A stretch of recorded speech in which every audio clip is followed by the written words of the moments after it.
You're not afraid of the dark, are you? My God, it's full of stars. Quite an experience to live in fear, isn't it? You have to consider the possibility that God does not like you. He never wanted you. In all probability, he hates you. It's not the worst thing that can happen. It isn't. There is a greater darkness than the one we fight. It is the darkness of the soul that has lost its way. The war we fight is not against powers and principalities. It is against chaos and despair. Greater than the death of flesh is the death of hope. The death of dreams. Against this peril we can never surrender. The future is all around us, waiting in moments of transition to be born in moments of revelation. No one knows the shape of that future or where it will take us. We know only that it is always born in pain.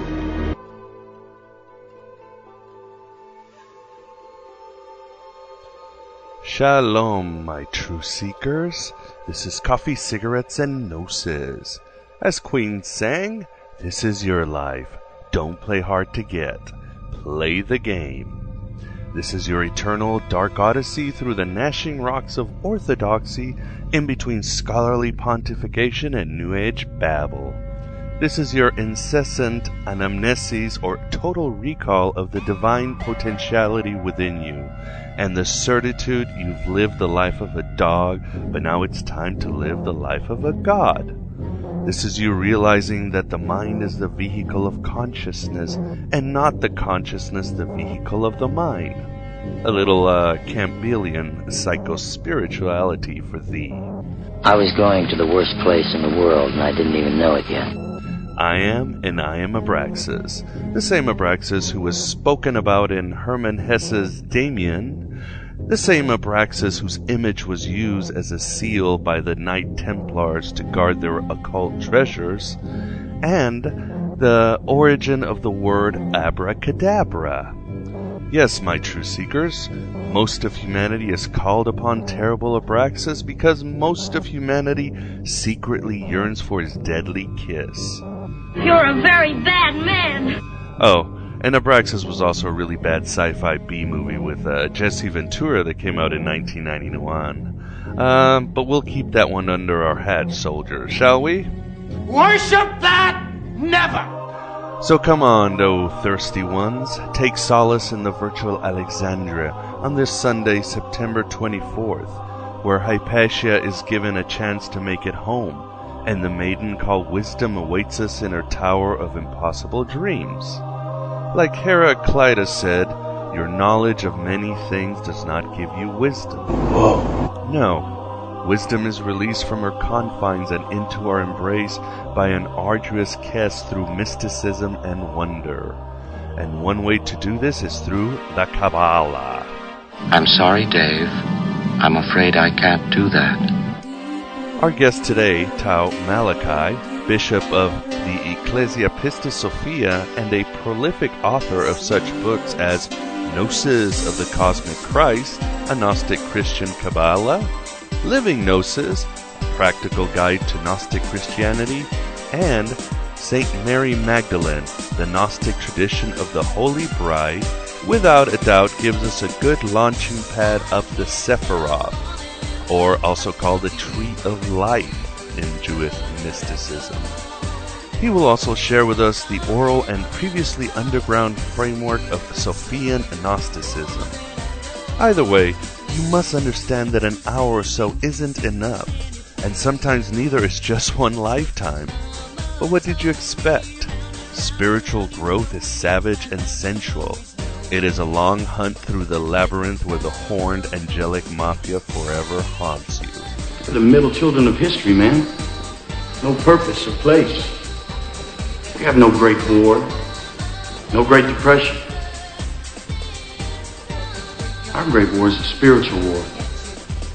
Our great depression is our lives. Like Gnosticism, The Kabbalah is hard to grasp by the mundane senses. There are no straight answers, absolutes, or even roseate promises. It's a process of awakening as well as learning, and both actions sometimes don't jive. The human ego perpetually seeks to separate the human condition in black and white, in the process condemning the soul to a state of dim grayness. I am so alone. But if you begin to look closely, my true seekers, you'll notice similar themes in Gnosticism proper and the Kabbalah. Here are a few examples. All right, you primitive screwheads, listen up. Both contain a system of sempiternal emanations instead of a dry, born-again, or I'm enlightened ontology, very similar to Middle or Neoplatonism, or perhaps Philonic philosophy. Another one is there is also the myth of the cosmic tragedy that is essentially a mite of the divine organism having a small burp. And it also contains the tools to become part of the rescue operation.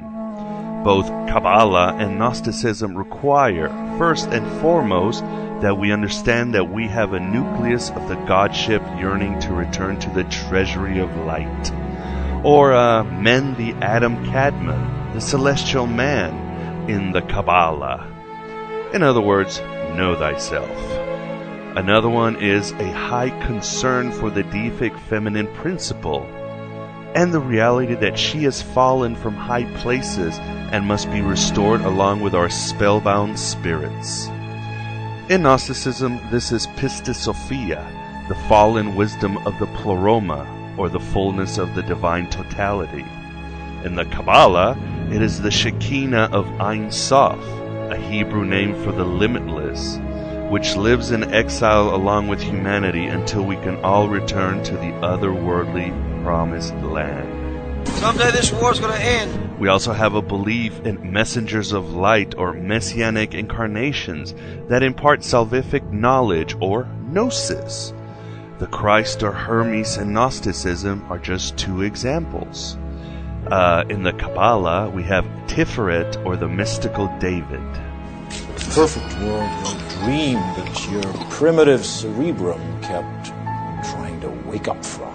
Another example is less concern with dogma and commandments, and more interest in arcane Dionysian rapture. In the Acts of John, Jesus dances wildly with the apostles during the Last Supper.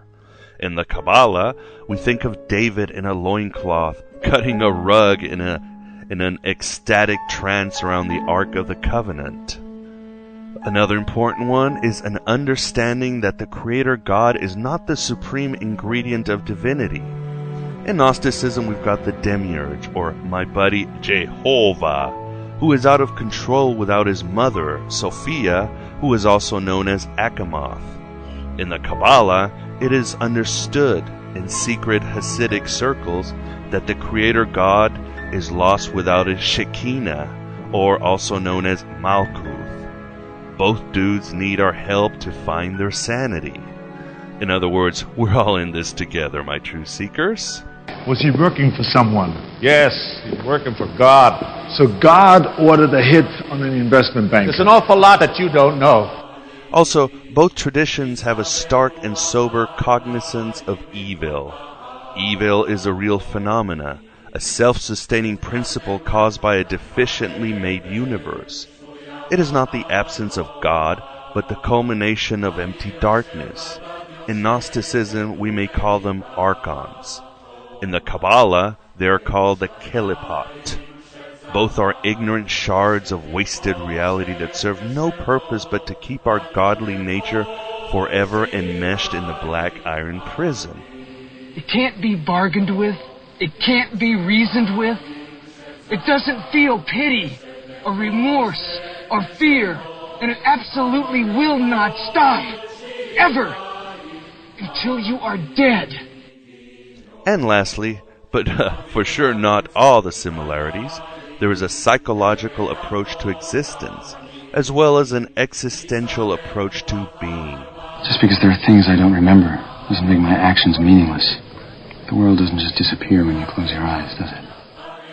And like Gnosticism, you won't get it the first time around.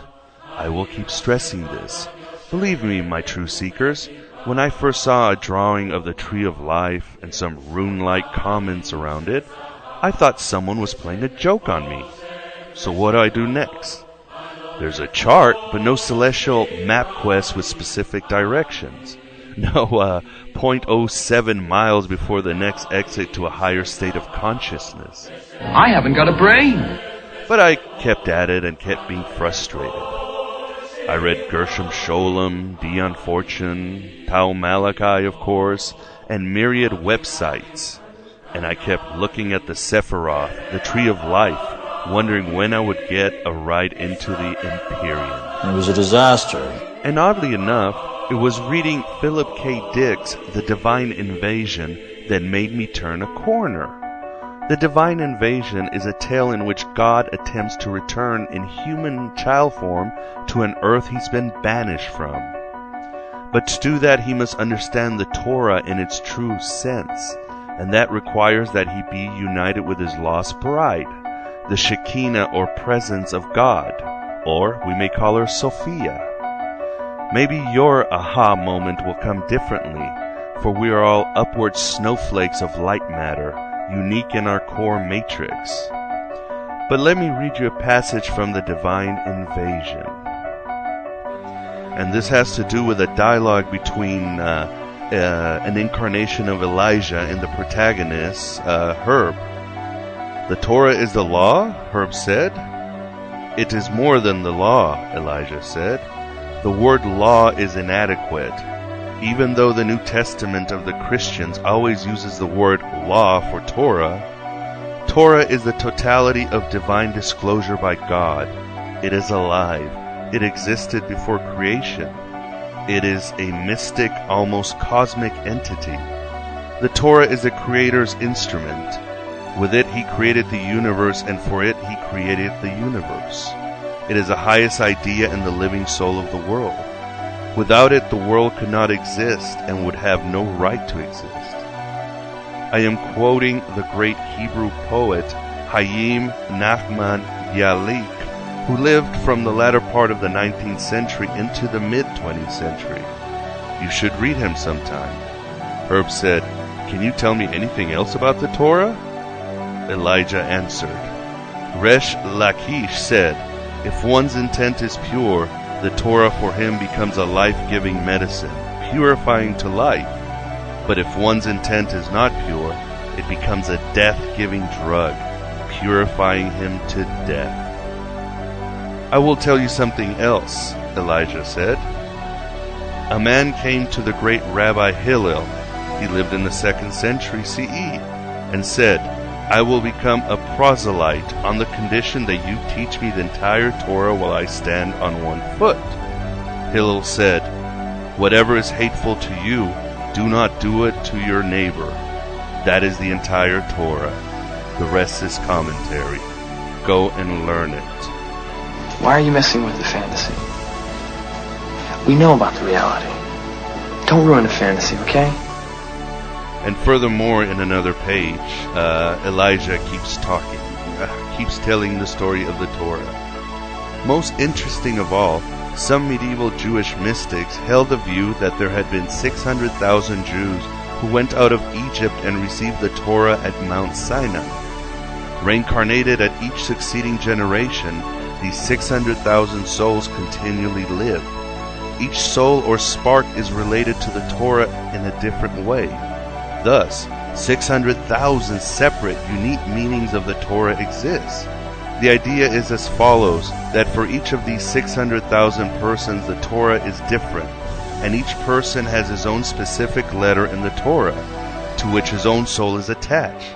So in a sense, 600,000 Torahs exist. Also, 3 Aeons or epochs in time exist, the first in order being an age of grace, the second or current one being of severe justice and limitation, and the next, yet to come, being of mercy. A different Torah exists for each of the 3 ages, and yet there is only one Torah. A primal or matrix Torah exists in which there is no punctuation, nor any spaces between the words. In fact, all letters are jumbled together. In each of the three stages, the letters form themselves into alternative words as events unfold. The current age, that of severe justice and limitation, Elijah explained, is marred by the fact that in its Torah, one of the letters was defective, the consonant shin. This letter was always written with 3 prongs, but it should have been 4. Thus the Torah produced for this age was defective. Gentlemen, you can't fight in here. This is the war room. Another view held by medieval Jewish mystics was that a letter is actually missing in our alphabet. Because of this, our Torah contains negative laws as well as positive. In the next Aeon, the missing or invisible letter will be restored, and every negative prohibition in the Torah will disappear. Hence, this next Aeon, or as it's called in Hebrew, the next Shemitah, will lack restrictions imposed on humans. Freedom will replace severe justice and limitations. If I were creating a world, I wouldn't mess about with butterflies and daffodils. I would have started with lasers. 8 o'clock, day 1. Sorry. Sounds quite different than the Torah we've been taught. And let me keep quoting. As Daniel C. Matt said in his great exposition on the Zohar, quoting from the Torah, when you cleave to the Sephiroth, the tree of life, the divine Holy Spirit enters you into every sensation and every moment. But the path is not easy. Divine will can be harsh. Good luck with that enlightenment stuff. And let me continue quoting. In Daniel C. Matt's book, he quotes a Jewish rabbi called Ezekiel, who says very wisely, if all of us, not just the mystics and Jews, are not initiated into the truth of the motherhood of God, he will destroy the earth. The Zohar furthermore says, go to yourself, search deep within, and thereby discover the divine. And lastly, the Kabbalist book, the Sefer Yetzirah, or Book of Creation, says, comprehend this great wisdom, understand this knowledge, inquire into it and ponder it, render it evident, and lead the Creator God back to his throne again. Now that sounds Gnostic, that sounds like the Demiurge, and that sounds like Sophia. And it sounds like many other mystical principles. Inconceivable! Again, all that I've said and quoted is very much inadequate, and Tau Malachi does a better task. But think in Gnostic or Neoplatonic terms. Think of a cosmic injury, that mere burp in the Godhead that bled our universe into being, our reality, and think of the Godhead mending the cataclysm by calling his children back along with Sophia, the Shekinah, the Torah, or perhaps the Brahman. Think of a penitentiary that must be broken asunder, for it is mere gloom and shadows that house and crave for illumination. Think, no, don't think. Don't think too much, because as Heraclitus said, your knowledge of many things does not grant you wisdom. No, contemplate the tree of life. Don't get stuck in certain solid answers or even questions. And the radiance of the Sephiroth, the Adam Catman or primordial man, will begin to take shape within you.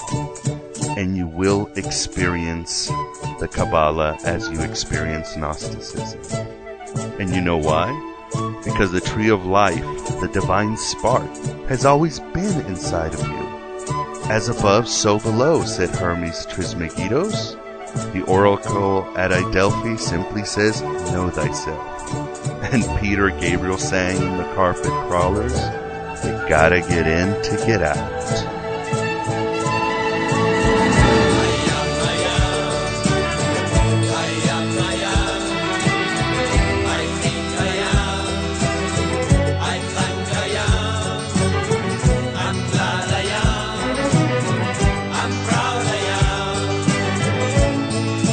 Real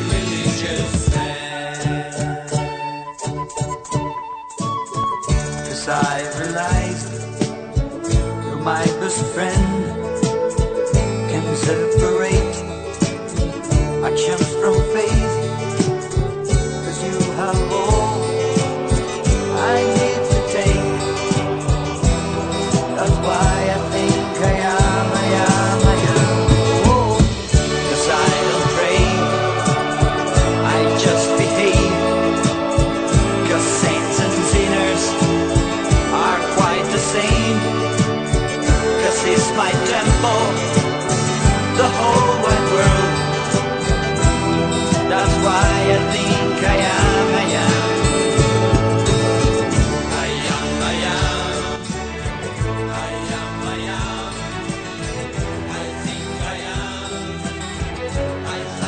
This is the Coffee, Cigarettes, and Gnosis interview. With us today, we have definitely the honor and pleasure of having Tao Malachi. How are you doing today? I'm doing really well. How about yourself? Oh, just wonderful. Just waiting around for the fall to come over here in Chicago. I'm sure you don't have to worry about that. Oh, yes. Yeah, it's starting to come here. Oh, really? Oh. Subtly at night, yep. Cooler, damper. Yeah, you're in California. Yeah, Nevada City, California. Up in the foothills of the Sierra Nevadas. Oh, wow. Must be beautiful. It is, though it's very smoky right now with our nearby fire. Oh, dear.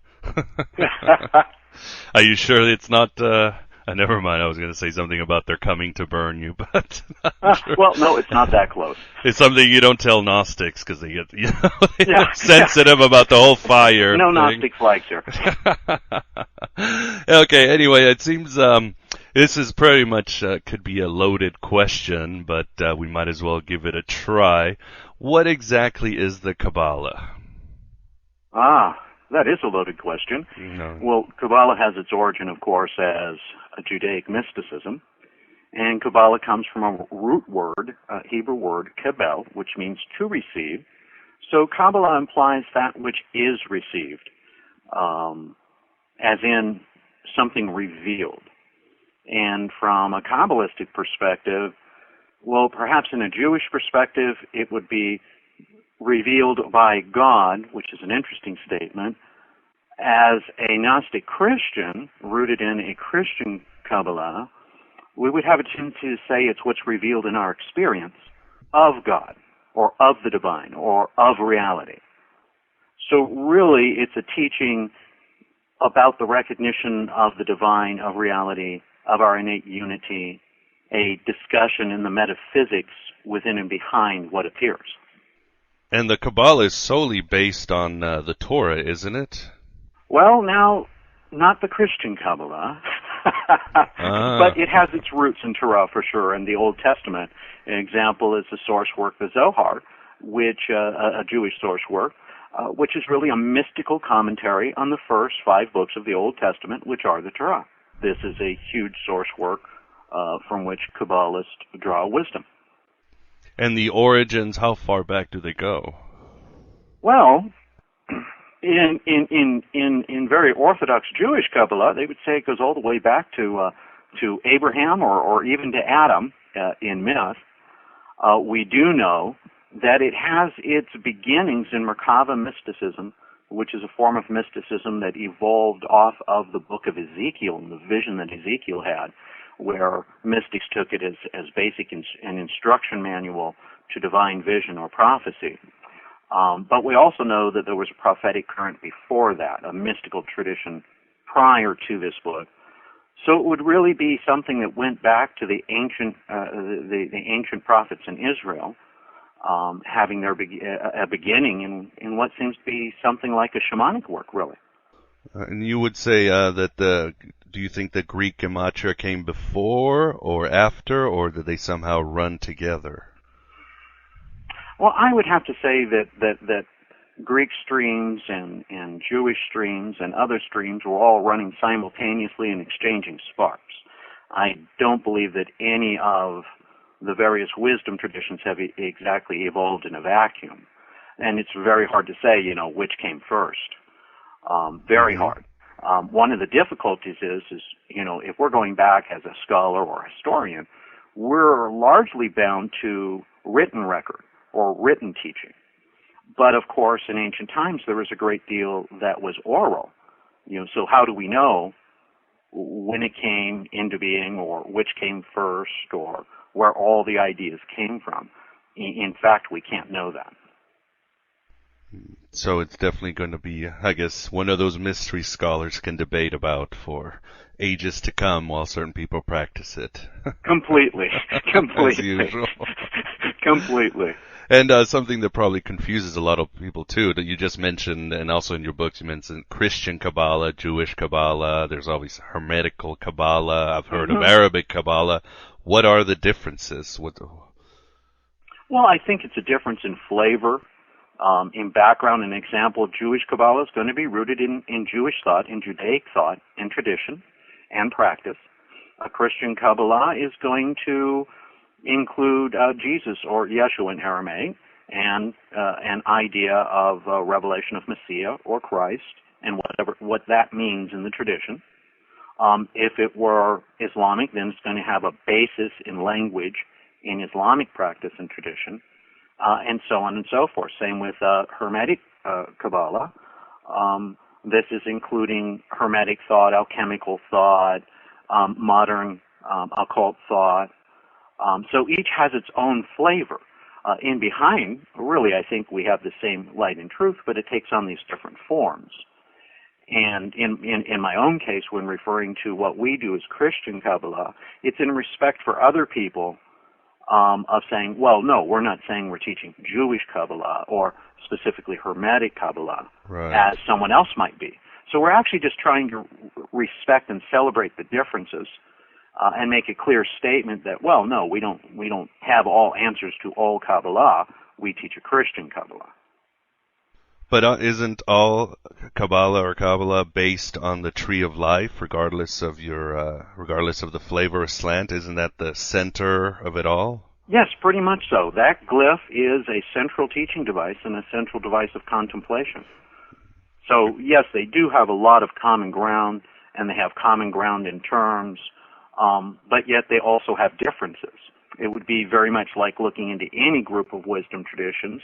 Look at the term Gnosticism, and individuals will ask, well, what's Gnosticism? And golly gosh, that represents such a broad spectrum of views, beliefs, and practices that it's very difficult to say that. It's a big term covering many things. And actually, Kabbalah is also, even though we share common ground, common points, really there are many different teachings. And it's actually a matter of what resonates with a given person.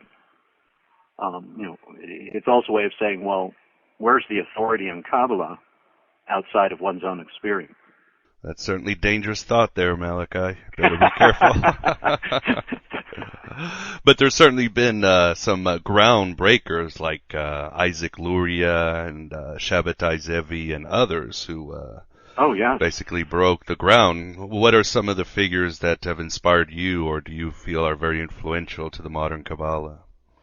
Well, definitely I've been inspired by many of the Jewish masters, Luria, Abulafia, Moses de Leon, so on and so forth. Also within our own lineage, we have a history of adepts or masters in a Christian Kabbalah, and these were a great influence upon my journey. My teacher, Tao Elijah, for example, huge influence in thoughts of the Kabbalah and development of Christian Kabbalah. So the influences I get are from all over the place, including I really love looking into the source works, be it the Sefer Yetzirah, Book of Formation, Zohar, Bahir, these kind of books, which were written by the earlier masters of Kabbalah. It seems because of the Messiah, Shabbatai Zevi, and the Frankist movement, Judaism has stressed that the Kabbalah should only be taught to those who have spent half of their lifetime studying the Torah and rabbinical Judaism. Do you agree with this, or believe that the Kabbalah should be accessible to all who seek it? Well, if you take Isaac Luria as an example, he started as a teenager and outpoured this grand evolution of Jewish Kabbalah from him. So he's certainly a case in point where individuals younger might get into the Kabbalah. If we waited for him to be 40, we really probably wouldn't have his Kabbalah. He died before 40, right? Exactly, at 38. Yeah. So we would be at a great loss. I think really the message is that, in any mystical journey, it requires a certain mental, emotional balance and balance in one's life if one's adventuring into higher consciousness, opening consciousness to new dimensions, seeking this unification with the divine, a kind of maturity. And that would be true, but if that can be gauged by someone's age, that's debatable. We could very well be 60 years old and quite immature inwardly. Likewise, you could encounter, conceivably, a person who was 10, and you look at them and it's like, ooh, old being. Yeah, that's true. So, from our perspective, it's a question of the evolution or development or maturation of the soul, the being, rather than their body. So what separates, let's say, the Kabbalah from other mystic rituals? I mean, there seems to be a lot of similarities. I think you hit it on the head. It seems like Jewish shamanism. Yeah, well, I actually, it has its unique way of going at things and such. But to say that the various mystical traditions are really so separate, it's kind of like food. So you have French food, French cuisine, you have Thai, you have Chinese, you have Mexican, you have Spanish tapas. These are all foods. What makes them distinct are their textures and flavors and so on and so forth. Mm-hmm. But it's still dinner. It's still that nourishment, and in terms of mystical traditions, spiritual nourishment in the light. So for myself, I have a great difficulty saying that they're all so different as though they're really separate. But then, of course, I wouldn't want to throw a good dinner in a blender either, if you know what I mean. Right. If I got some really good French food and some really good Thai food, I'm not putting them together and blending them up necessarily in an arbitrary way. Right. So it's one of those subtle questions of, well, yes, they're different in the idea of a different spiritual cuisine and way, and yet underlying, they seem to all arise from a primordial tradition or from a common ground or source, which we can call whatever we like, but is really in essence and nature the same. It's like Buddhism and Kabbalah could be argued to have a very similar ground of teaching. In Kabbalah, the highest conception of God and Godhead is Aeon, no thingness. Mm-hmm. Well, in Buddhism, it's shunyata, emptiness, no thingness, the void. Wow. The Valentinians, it was Bythos, the void. Yeah, and it's very interesting because, will we argue that Kabbalah came from Buddhism or Buddhism from Kabbalah? No, but certainly from the same source. And they're both unique in their tone and texture and flavor. And what do you find sometimes is the hardest barrier for people to cross if they're looking for the esoteric? For example, we just talked about how the Creator God is obviously not the highest form of the Godhead. Do you find that's one of the reasons, or is it reincarnation? What are some of the things that keep people from taking that extra step? Well, I believe one thing that's very true in esotericism, in mysticism, is very much personal responsibility, a work with oneself, on oneself, in one's life. One does actually study, contemplate, practice. It's a very educated spirituality. And I think this is one of the things that puts people off because it takes some time and energy. It isn't quite like having, a black and white belief based on creed and doctrine and knowing that, believing that, and then doing, going to church service or this or that, and you're saved. It's an enlightenment teaching, an evolutionary teaching that requires spiritual work, a proactive stance. So one really does become responsible, shall we say, for one's salvation or illumination or liberation, though indeed with divine assistance. It's a message of spiritual work. And I think that is one of the things that largely puts people off. So as Jung said, it's that part of us being God suffering from laziness. In a manner of speaking, I think that's largely true. Then yes, some people can get put off by the ideas that are presented because the esoteric realm gets into more subtle and sublime ideas. They're not so black and white. You know, the issue of good and evil, once you get into the mystical dimensions and deeper into it, is like, gosh, this is all kind of very relative. This is confusing. This isn't so easy to say anymore. Getting rid of the old systems, too. And, you know, having to think for ourselves is really challenging. And it can be confusing and frightening sometimes when we're first introduced to, well, actually, you must have your own gospel. You must have your own understanding and work with that with your spiritual friend. It sounds very comforting at first, but in application it is a little intimidating. Yeah, it can be very scary. And I certainly hear this from people frequently, or sometimes because we really do celebrate and explore mysteries, it seems so darn complex when you're beginning. We are a culture that likes fast food, that likes a quick fix. And when you start getting into the esoteric, it's not really that. It's a journey. And one's really not going to, you know, just grok the Kabbalah in a weekend or necessarily a month. It's a process. So it is intimidating at the outset, too, kind of like, when am I going to understand this?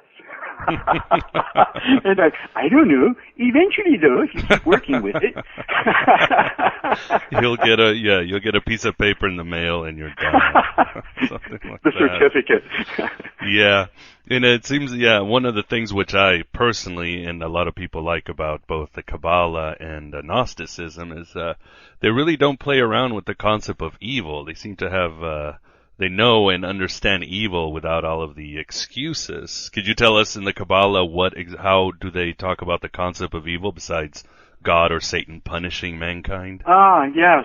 Well, really, that's a very simple principle. The idea is that in order to create, the divine must restrict the divine self, withdraw into itself, creating space for creation to occur distinct from it. So, of course, in this process, there is an appearance of separation created, what we may call a kind of ignorance or lack of awareness. And then there's a process of emanation in which progressively there are grades of emanation that are more and more and more restricted. Well, if you're talking about restricted light, quite naturally shade and shadow begins to come into play as part of it. Just as we may say, the minute you have some sense of separation, all of a sudden you have two. And you have light and darkness and life and death and apparent good and apparent evil. Yet, if we're coming out of a primordial unconscious unity, we actually do have to individuate. We do need that dualism. We do need the apparent play of light and darkness and good and evil and the divine and the not divine in order to realize our innate unity in a conscious manner. So from a Kabbalistic perspective, we actually need the shades and shadows. We actually need the ignorance. It is integral to our coming into being. And then when Christian Kabbalists look at evil, they really see a secret operation of divine spirit. You could kind of put it in this way. When have we ever read a really good drama in which there wasn't a really great villain? How did you have a hero or heroine? Yeah, that's true. So in a manner of speaking, we need that kind of same process to be able to have free will, to have choices in what we do, in what we embody. And this is the play of good and evil. So to just say that evil has nothing divine in it, from a Kabbalistic perspective, is untrue. There's one life power. There's one source. There's one underlying essence and nature. So whether I'm looking at an angel or a demon, an animal or a person or whatever being we might name, I'm still looking at an emanation of the divine, whether that being knows it or not. In the case of a demon, guess it doesn't know it. In the case of many of us, guess we don't know it sometimes too. But this is the context of evil for us. But even you write in your book, you talk about the clip-off, or the kelly-pot, the empty shells. Does that fall under that definition of Kabbalah, or is that some sort of... I'm not sure if you subscribe, was it Isaac Lurie who said that this is the second or third Adam Kadmon, or tree of life that has been destroyed, and we are on the rescue operation. Well, I don't know if I go in for all Lurianic Kabbalah exactly, but I do find it inspiring. In terms of Kelipot or Klepot, when we look at this, it's a relative perspective. An example, in Christian Kabbalah and in Christian Gnosticism, what we're laboring for here is the development of consciousness beyond the body and a continuity of the presence of awareness throughout all states of existence, awakening.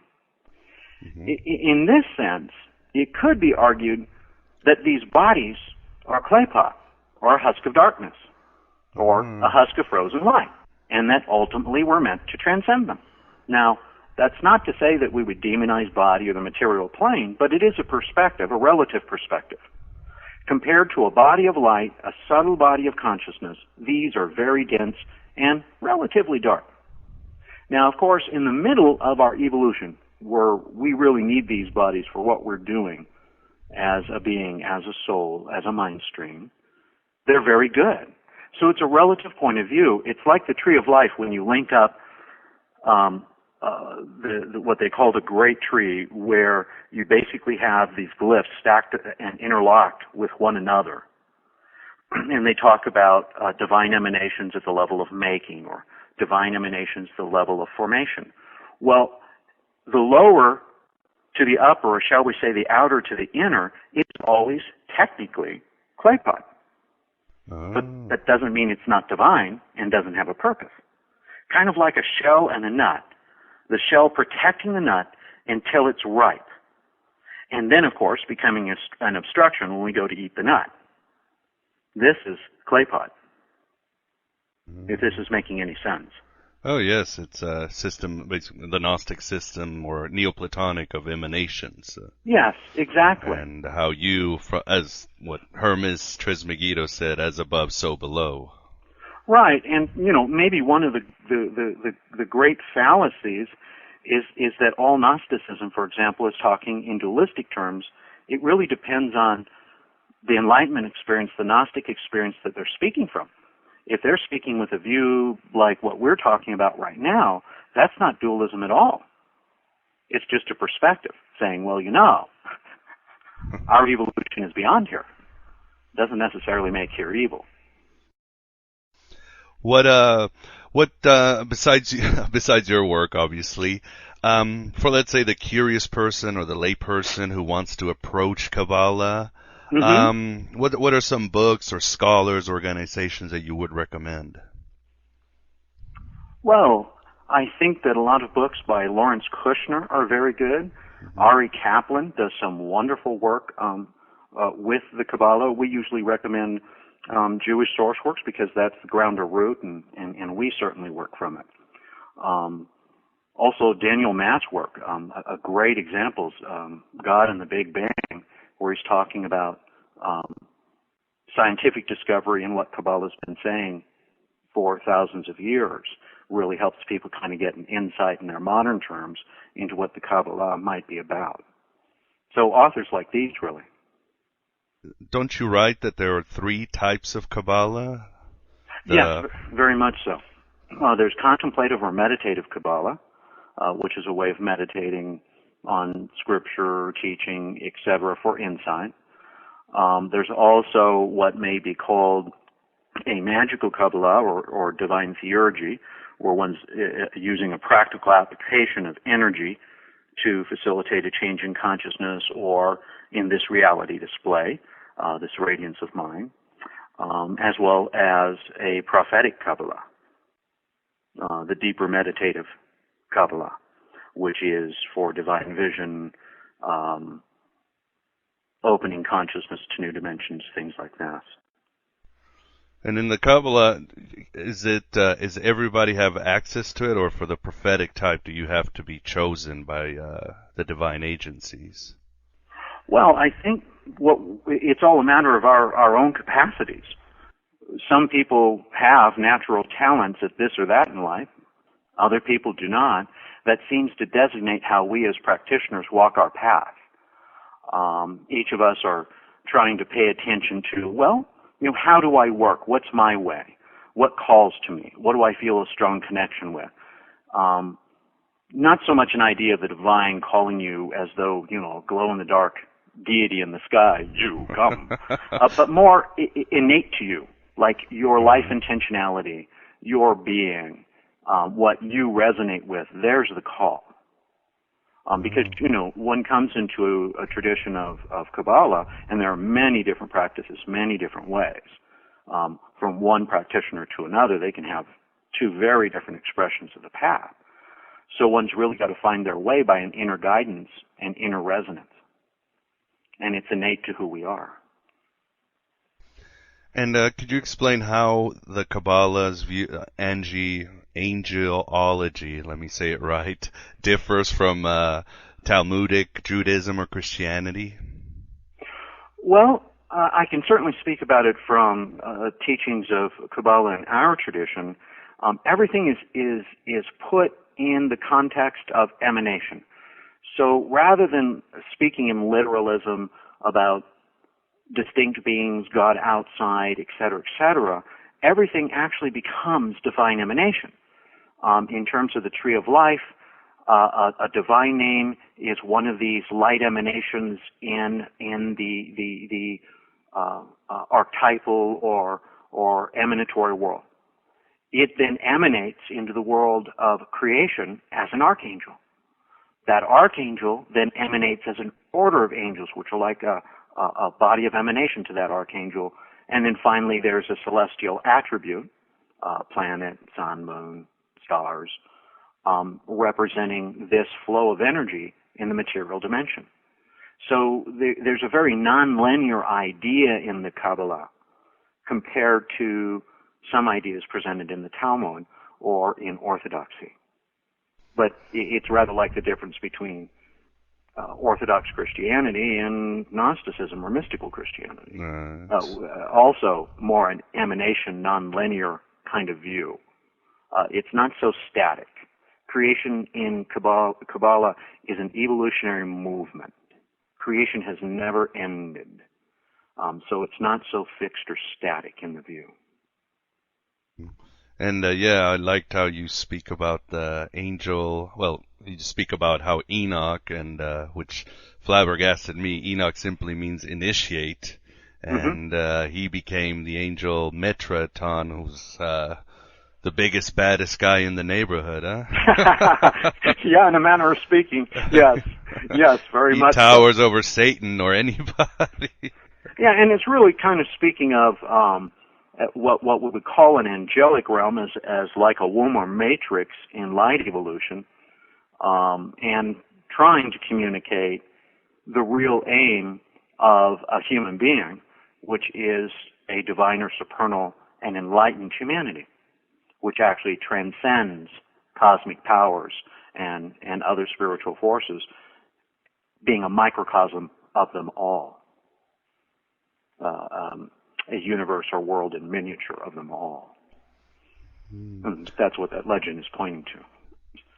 We almost need a customized mystical and symbolic language to talk about it. Right. Which is really what Kabbalah is. And what Gnosticism is giving a vehicle or a language so that we can become conscious in our mental vital being of our spiritual and supernal experience.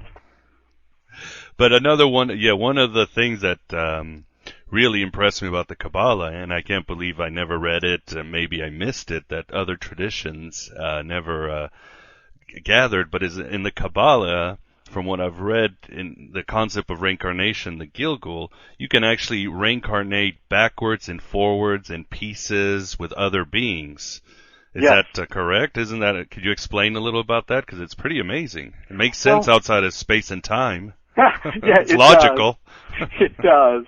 Well, first of all, what the teachings are beginning to tell us is that at the level of the soul or this mind stream, we are all interconnected, interdependent, interacting, interpenetrating. It's really just speaking a truth of the underlying nature of reality. But if we have looked into Eastern teachings, for example, we've all heard of karmic connections. And it will be put in different ways, karmic cords, et cetera, that brings beings together in a process of cause and effect with one another as they learn and grow through many lives. Well, the Kabbalah is really saying the same thing. It's just going about talking about it in a different way. One principle, for example, that you would be pointing out is kol divrur, which means impregnation. This is when most commonly, a soul of a higher grade sends an emanation into another soul to help it along the way. Well, we've heard from the East, for example, of a principle of an avatar, where a divine emanation can enter into a person, radically transforming the person, and all of a sudden they're doing all this spiritual teaching and stuff. Well, this is the exact same kinds of teachings in a different language, in a different framework, that's being said within the Kabbalah. Example, we're told, well, we carry sparks of other souls and they carry our sparks. And as we meet one another, we exchange sparks. Oh, does that mean we have a karmic connection and that at a certain point that connection is brought to fruition?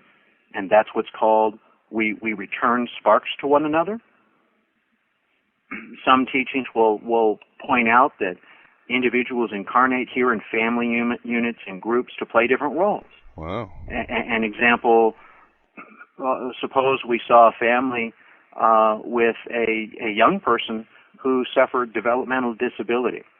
Now, one could very quickly rush to the assumption of, ooh, that's some juju, that's some karma on the part of that being. Well, what if that's a being of a higher grade? They're nurturing love, goodness out of that family unit. What it's pointing to is the mystery of our interactions and the connections that form between us. You know, why do we meet certain people and it's like we've known them forever. Oh, yeah. And we just bond. Boom, they're in our life the rest of our life. and so the Kabbalah is starting to talk about the energetic mystery and behind these things and beginning to have us ask questions when we're encountering situations in life to realize, well, our interactions, our relations are purposeful and meaningful. And I really wish to accomplish whatever my soul's will is, the divine will is within this situation. And sharing some of the infinite possibilities that exist in life.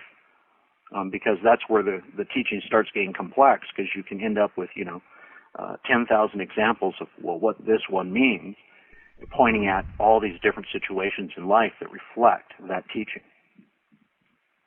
And is there a concept, since we've been talking about karma in the Eastern way, is there a concept of karma in the Kabbalah or Judaism itself? Absolutely. And in Hebrew, it's a really difficult word. So with students, I've always used the word karma because it is present there. Now, reincarnation is viewed very differently in some forms of Jewish Kabbalah or Orthodox Kabbalah than our Christian Kabbalah. Some forms of Orthodox Kabbalah might talk about you can incarnate once and it works out and you don't have to incarnate again, all the way up to 4 times.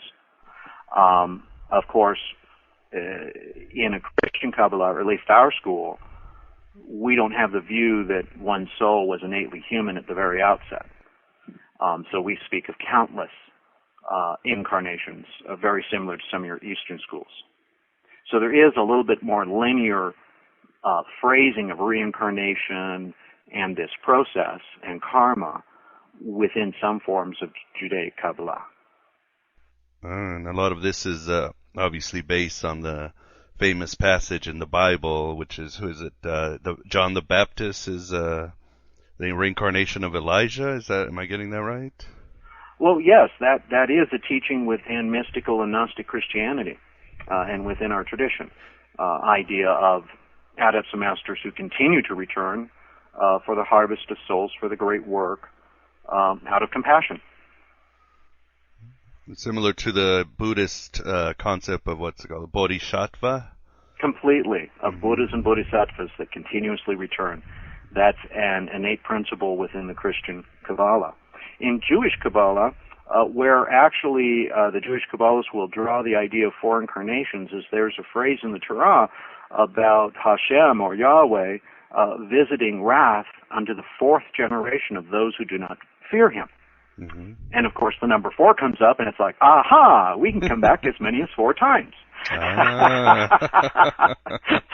Thought you'd get away with it, huh? Yeah, well, and as for ourselves, we see this as a metaphorical number, not literal, and we view an endless evolution. If my journey's into the one without end, where's the end of my evolution? There's no end in sight. Right. The game keeps going on.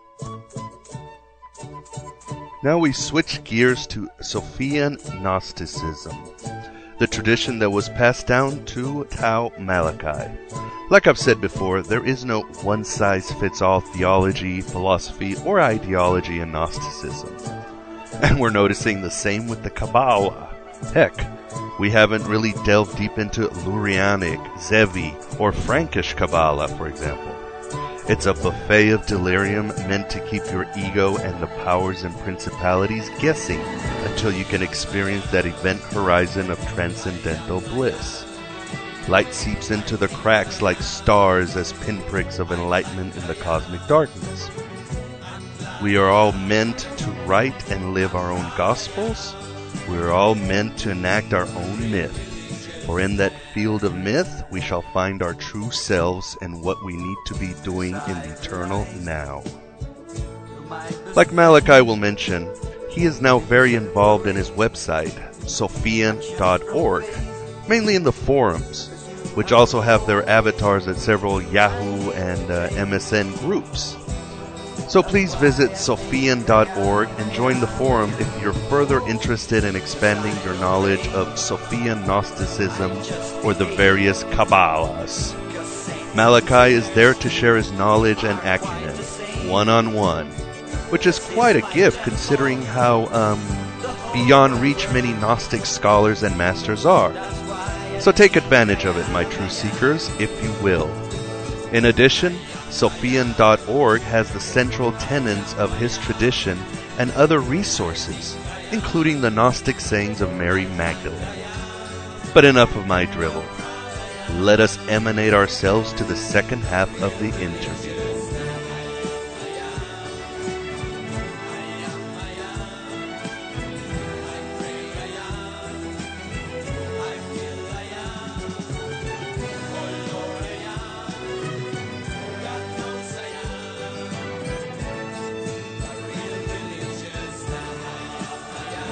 Okay, shall we move on to Gnosticism? Certainly. Okay. Why don't you tell us, Malachi, about the Sophian Gnosticism that is your tradition? Well, Sophian Gnosticism could be called a Jewish Gnostic form of Gnosticism in the sense that we are rooted in a Christian Kabbalah. And at times this is rather perplexing to individuals who are like, well, what does the Kabbalah have to do with Gnosticism? And from our perspective, Yeshua, or Jesus, was a Jewish mystic, a Jewish prophet, a Jewish master. So if this one taught Gnosis or taught a mystical path, quite naturally, it would be phrased up in Jewish mysticism. Well, this is the basic premise that Sophians have operated on. What is very distinct in Sophian Gnosticism, though, is a very radical inclusion of the divine and sacred feminine within our spirituality. Hence the name. Exactly. We look at Yeshua or Jesus as an enlightened teacher, as an enlightened being. Therefore, when we talk about Messiah or Christ, this is a state of enlightenment, just like the term Buddha in Buddhism. With this view, of course, we don't view that as isolate to this one person, but feel that this is an experience that occurred amidst disciples, and very specifically with Mary Magdalene. So when we look at Yeshua and Mary Magdalene, we see co-equals. We see an enlightened woman. You see, it wasn't one person who became enlightened, it was two beings who Well, kind of two syzygies that played on each other. Is that very how you much see it? so. Very much so. And then when we look to the disciples and to the apostles, we would say that in various gradations, these also experience this enlightenment, this Christ consciousness, if you will, or light consciousness. And this is what distinguishes Sophian Gnosticism, is essentially it is a Western Enlightenment tradition, very similar to some of the traditions you might find in the East. Mm-hmm. Yeah, I noticed too that you give Lazarus a lot of, I guess the word would be props, which is unusual for Christianity and Gnosticism. Why is that? Well, here is an individual who experiences what appears to be an inmost initiation even before that occurs in the mystery drama with the Master. He actually undergoes a death and resurrection with this Master. So when we look into the story, we see an actual process of initiation underway, which designates Lazarus as an inmost or secret disciple. Within our own tradition, there is a very fascinating empowerment or initiation that some lineage holders have been able to share, where a person is brought through a death afterlife form of experience on a spiritual or mystical level, as a mystical experience, and drawn back as a way of teaching the recognition of the nature of the soul or the mind and its innate unity with divine being. And this is where our lineage draws the inspiration from, is this relationship between Lazarus and Jesus or Yeshua. So we see it as the tale of initiation. Just like Enoch, basically. Yes, very much so. It's also interesting, you look into some Gnostic scriptures, like Gospel of Philip has an interesting statement where it says, many think that you have to die and then be resurrected. Well, actually, you have to experience the resurrection before you can die or enter into cessation or repose. Mm-hmm. So this is all the play that Sophians are doing with the character of Lazarus, taking him very much as a character of us all as we're approaching this process of light transmission or initiation of what will transpire. We will experience a mystical death and rebirth. And ultimately, we are meant to experience whatever is intended by the word resurrection while we're walking around in this world. So this isn't something simply hoped for. It's some distant future. It's a very present reality to us, Sophia. Yeah, and you even give, aren't there 8 paths or 8 stages of initiation in Sophian Gnosticism? Yes, the eightfold path of initiation, taking the key points of the mystery drama that appears in the Gospels. From birth through it goes birth, baptism, transfiguration, crucifixion, resurrection, ascension, unification, enthronement. Well, when Sophians are speaking about this, they're actually speaking of cycles in the self-realization process or the awakening process, hence an eightfold path of initiation. And I'm sure the crucifixion part doesn't get them very happy. At least from where if you're standing before it. Well, the suggestion that we wish to bring all thought and desire into cessation is never necessarily the most popular message in this world. You don't show them the Passion of the Christ before this level, do you? Oh, what an introductory video that would be. But of course, Gnostics aren't so focused on the crucifixion, though. No, not at all. Because we don't have an atonement theology where it's a vicarious or collective salvation. It's actually more an issue of revelation, of truth. What binds us isn't sin, it's ignorance. So we need a Gnostic revealer to show us who and what we are, where we've come from, where we are now, and where we are going. Yeah, and the part that dies is actually our lower selves. It's not our higher selves. Exactly. And it's that key message of, well, there's no immortalizing the ego here, or these bodies, but there is that part of you that is bornless, and this is what's revealed in a rather dramatic drama. So very, very different idea that Gnostics in general, and certainly Sophians, carry about this figure. the real point's the resurrection. The real point is this light presence, and recognizing and realizing this light presence within us here and now. Yeah, these seem straight out of the Gnostic playbook. I mean, they speak to me. So, but what exactly, or could you give us some differences that would separate Sophian Gnosticism from, let's say, the 2nd century Valentinians or Sethians? Well, yes. Some Gnostic schools do seem to have a more dualistic philosophy between the realm of creation and the pleroma of light. That is true. You get into the works of Mani, for example, and it's very dualistic, playing off Zoroastrianism. But then, you get into some of these others, and it's debatable how dualistic their texts were intended. But there's this quality that keeps standing out of this world and that world, where for Sophian, we don't see a this world and that world. Light is light, whether it's frozen or fluid. Mm-hmm.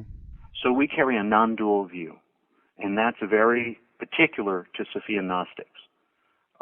We're looking at a non-dual realization. So in a manner of speaking, we would say you have to get in here to get out of here, rather than it's simply a matter of denying the world and transcending it.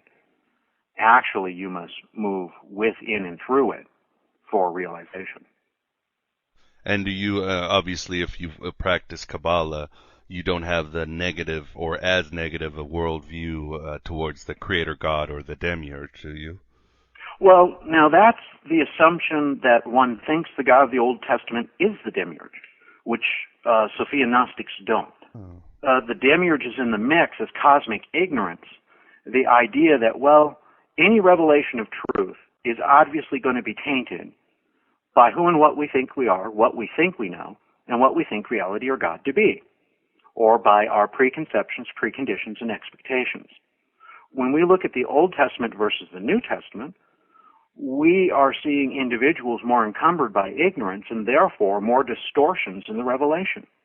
But we don't necessarily view Yahweh as synonymous with Yaldabaoth or the Demiurge. So we Sophians tend to play a really interesting game there with what is the Demiurge. We don't just pin that on Yahweh, you see. So, and this goes back to another aspect of the non-dual, where we're saying, well, it's not so much that there really is a second God, but there is a personification of cosmic ignorance, which is a very real force. Mm-hmm. And this is the Demiurge to us.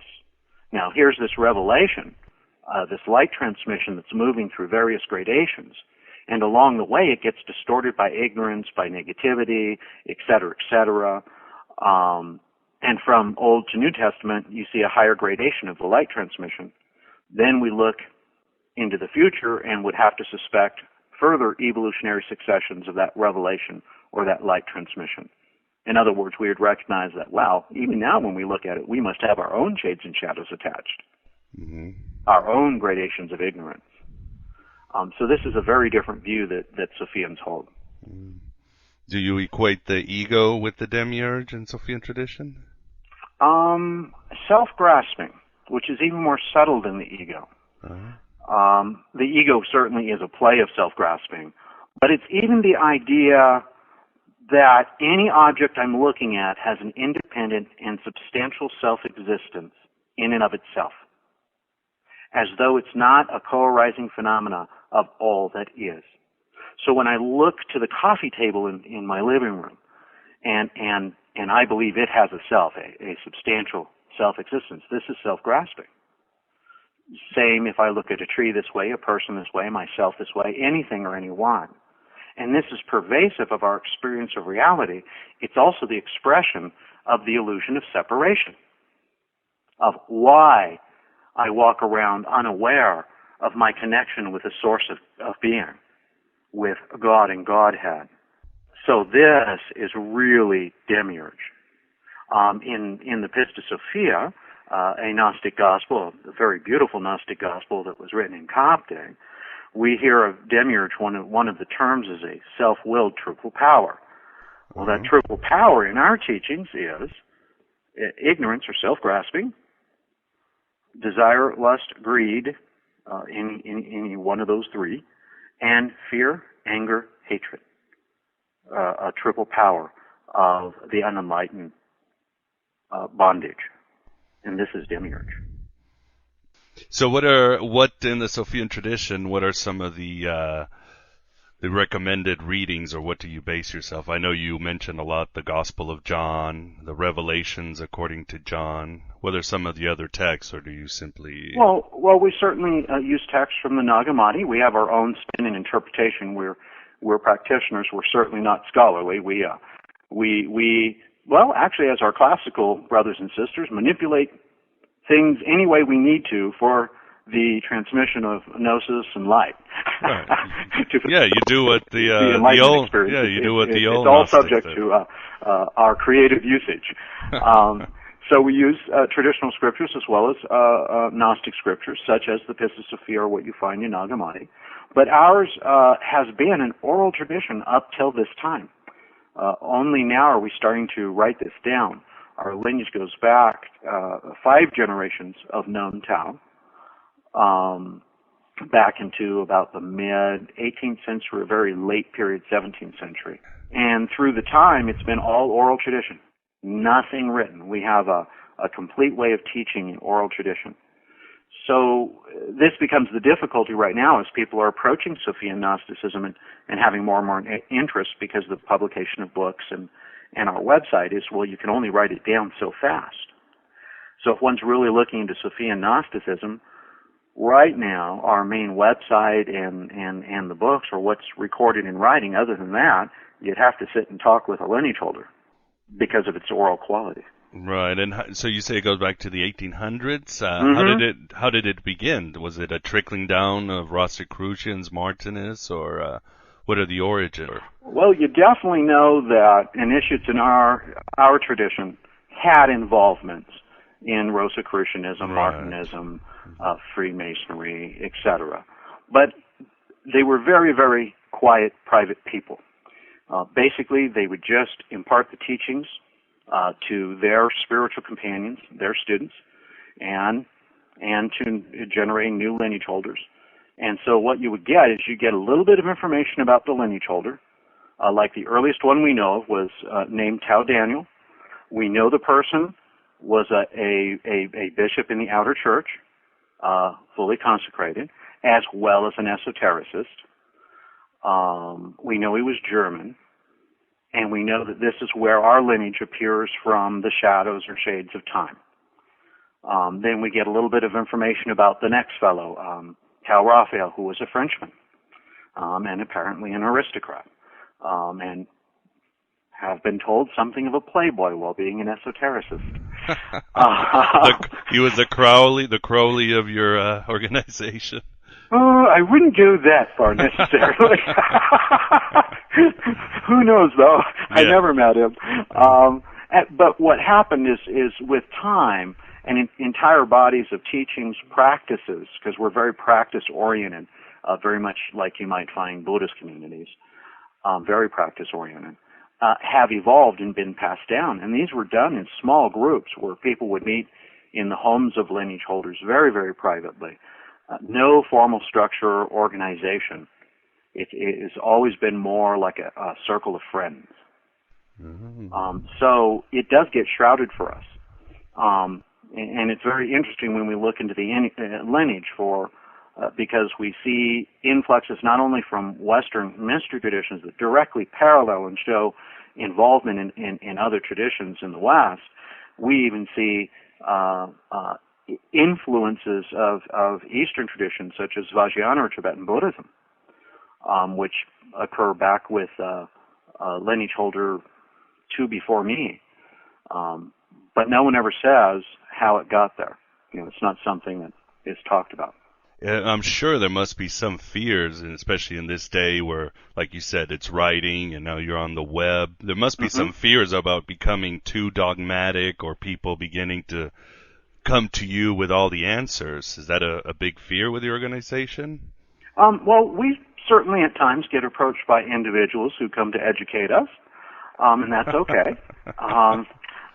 We just let them know we have our way and you have your way, and you should create some teaching space and find the people you link with. Right. But our teachings would say to us we can't live in fear, that here's a time where, in fact, teachings can be extended, can be shared, are welcomed by many individuals and needed. So what do? Stay secretive as previously when there's no actual outward persecution in your face, or do you share the wisdom treasuring you've been given? I think our generation has a feeling we've been given this for this very reason, to share it, regardless of what it might mean in the future, to us personally. But we're not really living in fear of anything like that. We're just doing the work and sharing, realizing, gosh, times have changed. This is just absolutely not the same circumstances as earlier in our lineage. Our lineage stayed secret or private because back in time not so long ago, you could lose your social standing, you could lose your job, you could lose a lot, maybe even your life. Yeah, your life, yeah. But that's not the case today, now, as a present reality for us. So we don't even think like that. What about from within the organization? Because it seems there's that pattern.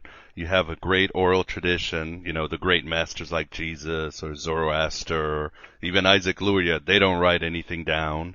It's passed on, and it seems as soon as it goes into the written letter, that's when the problems start. That's when it becomes dogmatic. Do you ever think about that? Sure we have, and sure I do.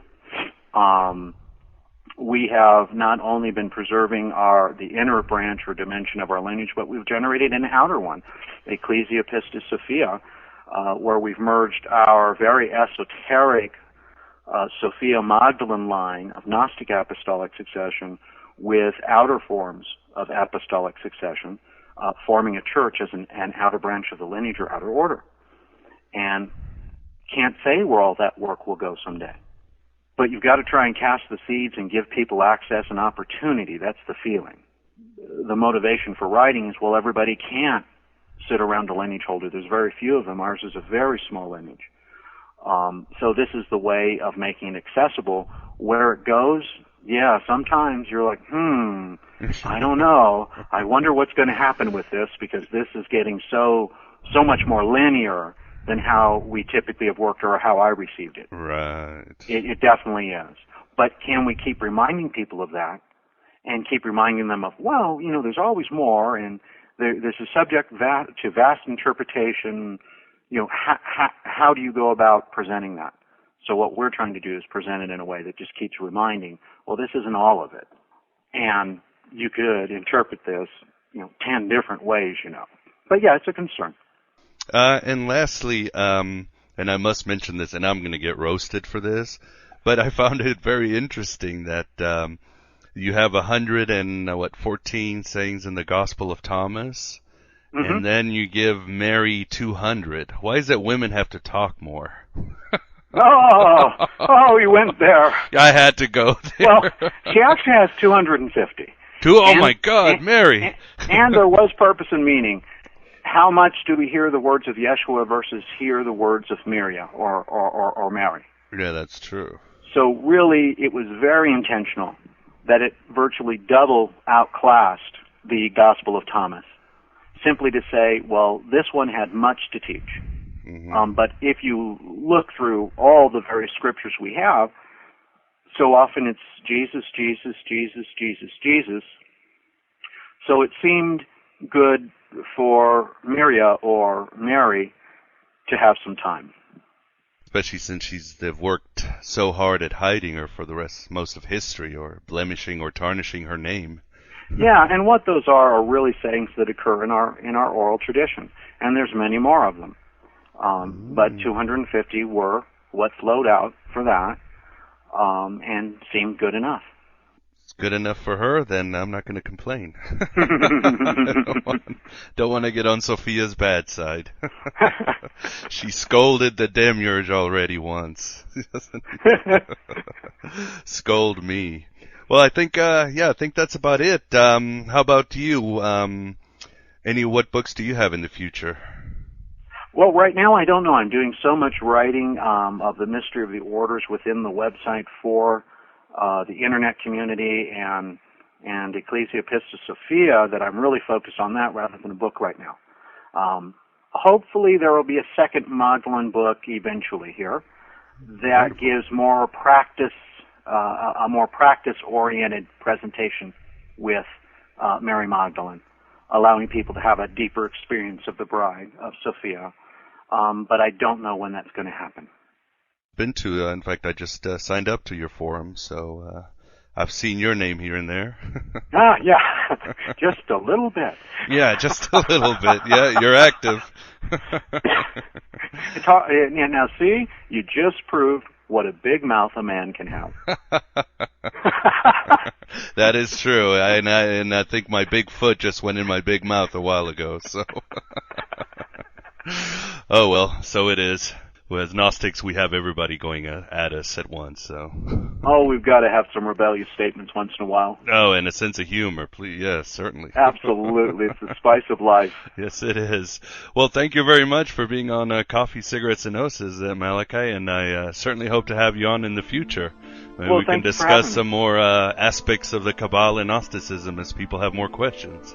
I'd love to do that. Okay, well, you have a good day now. You too. Bye-bye. Bye-bye.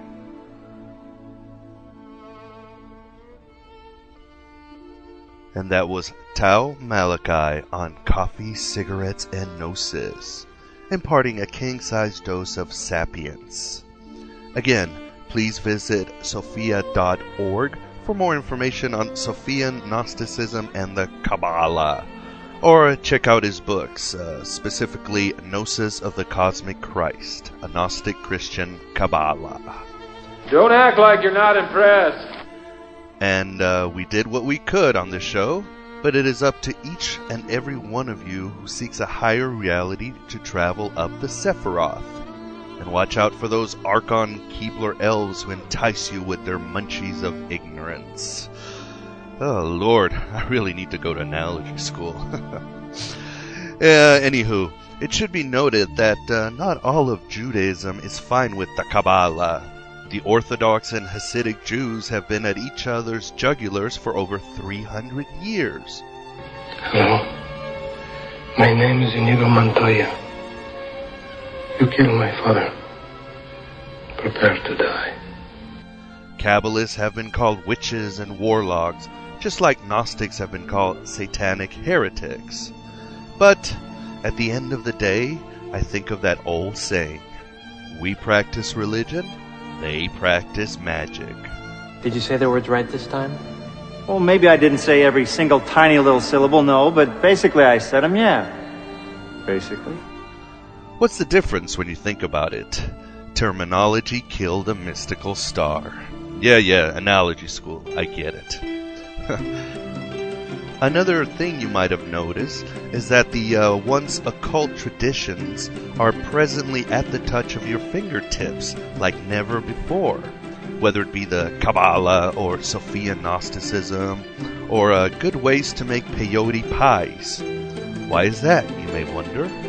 Well, according to Aldous Huxley and other mystics, it's much more than just having the internet. The internet might be just a symptom, but that's arguable. The reality is that the postmodern shift has caused humanity to force itself to expand its collective unconsciousness and consciousness, or for that matter.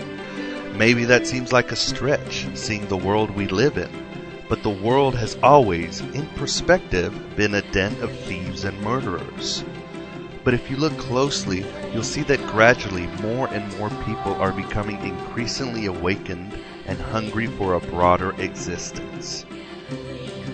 So my father once said to me, you don't choose the things you believe in, they choose you. In conclusion, let me quote again from Rabbi Ezekiel as Daniel C. Matt wrote in his highly recommended exposition on the Kabbalist book, The Zohar. You can't handle the truth! We are living in a time in which the whole future, not only of Israel but of humanity, is at stake. This is why the wisdom of Kabbalah, that was kept hidden for so long in a closely guarded and protected oral tradition handed down from master to disciple from the time of Moses, is now being written down and given out to anyone sincere and humble enough to try to embody it.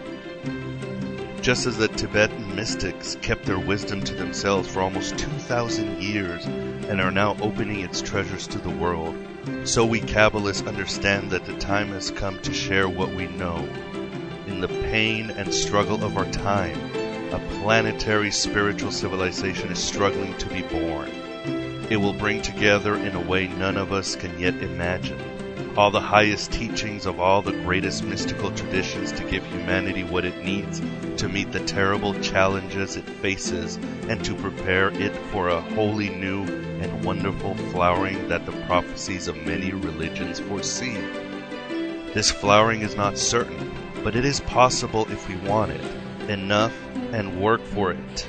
Sometimes I think of this new spiritual planetary civilization struggling to be born as a vast rose, each of its petals distinct but unified in a larger and radiant order, representing the highest truths of the different traditions. Just imagine what a powerful fragrance it will have. Just to begin to imagine the fragrance of such a rose, the rose for which the whole history of humanity has been a preparation, is to fall silent in wonder and gratitude. We are not here simply to be slaves to the divine will or to vanish into transcendental union with it. We are here to be transparent vessels of its power and creativity, the healthy and subtle limbs, if you like, through which it enacts its dance in the real. Without our conscious, willed, inspired participation, God is incomplete. God needs us to realize God's design in and for the world. We are co-creators through God's grace with God itself. What we do and what we choose affects, in fact, not only this world but also the structure of the entire universe. Isaac Luria, expanding on themes already vibrant in the Zohar, maintained that when Ein Sof contracted to make a space within itself through which it could emanate its primordial light to create the creation, some of the vessels this light passed into shattered, dropping holy sparks that then became imprisoned in matter. The role of the human being, and especially of the conscious mystic, is to raise these sparks back to origin in two related forms of mending: Tikkun ha-nefesh, mending of the soul, and Tikkun olam, mending of the world. In other words, through prayer, contemplation, and acts of holy creativity and justice. When you begin to understand this, a wholly new life stands open. I am Abraxas, broadcasting through the virtual Alexandria, and I am you. Hello and goodbye as always.